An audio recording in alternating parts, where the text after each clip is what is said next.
When In the Life began shooting Happily Ever After, it was meant to track Todd and Chuck's wedding. But as their lives played out before the camera, things took a very different turn, and we are reminded that the implications of the great marriage debate run a lot deeper than just the right to register.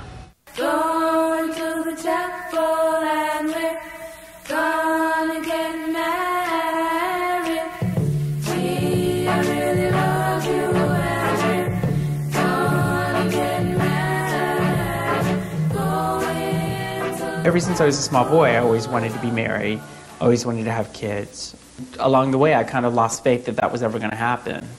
The ceremony is going to be at St. Philip's Church, which is a really big deal. It's going to be, a communion service, actually, with officiated over by our priest. It was very important for me to have this ceremony in our parish and it to be witnessed and blessed by the church. As active members of St. Philip's Episcopal Church, Chuck and Todd asked their priest to host the commitment ceremony. St. Philip's, like any church these days, is going through the same questioning and answering and objections and acceptances that one could describe about the nation. Some people in our congregation who may not understand what this is all about, may not even accept the idea of same-sex union, are capable of seeing us like they would see or have seen their brothers, their nephews, their cousins, their grandchildren, and accepting us with love even if they don't understand the full circumstance. Many of us feel that it's time to stand up and be counted and to urge the church to change its tradition. This church has decided to recognize that we're committed to each other in a relationship, and that's significant. O Lord Jesus Christ, who has compassion on all that thou hast made.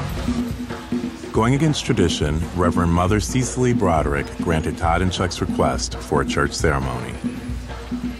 This is what Reverend Broderick read on Homecoming Sunday. Todd, Roulette, and Chuck Allen will affirm their commitment to live together for the rest of their lives during a union ceremony in St. Philip's Church. The bishop for this jurisdiction has decided that each parish, with its priests, should come up with a wise decision for the couple in question.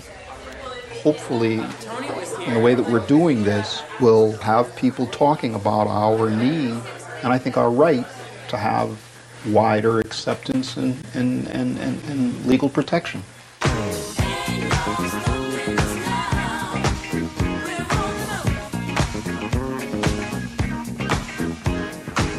Marriage, under all the state laws, confers upon the individuals getting married over 1,000 plus rights, both federal and state, that are not granted to same-sex couples.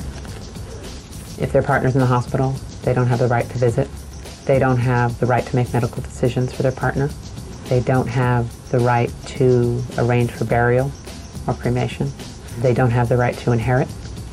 They don't have the right to Social Security. They don't have the right to pension. Too many to list. The ceremony was canceled 2 weeks before the date because Chuck got sick. Todd called me and said, I got to bring your brother to the hospital. He's feeling sick. He's not able to move around. He's having trouble urinating. I was like, well, what's wrong with him? I had a little backache, but, I attribute that to just maybe needing a little more exercise and getting a little older and things like that. And it turned out to be quite major. It's cancer. It's been really, really difficult to come to the hospital at 7 a.m. or 7:30 in the morning and see him off into surgery and not be able to do anything. I'm very scared. I'm very, very, very scared. I'm scared that he's going to lose faith. I'm afraid that he's going to lose hope at some point, and he's not going to fight. And I really need him to fight for both of us.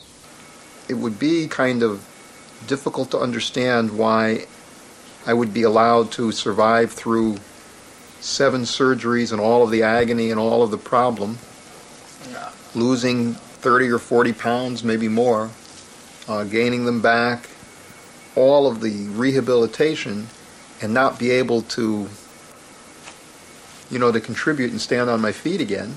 If our relationship had legal standing, was recognized by the state, I wouldn't have to be afraid of being put out of ICU by his family. I wouldn't have to constantly assert my relationship and force someone to acknowledge it, or force them simply even to say that I'm his family. What a lot of people don't realize, even in the gay and lesbian community, is that a religious ceremony confers upon you absolutely no rights in relation to your partner. It's a beautiful ceremony. You bring all your family, and it will be very meaningful to you personally, but legally it has no effect.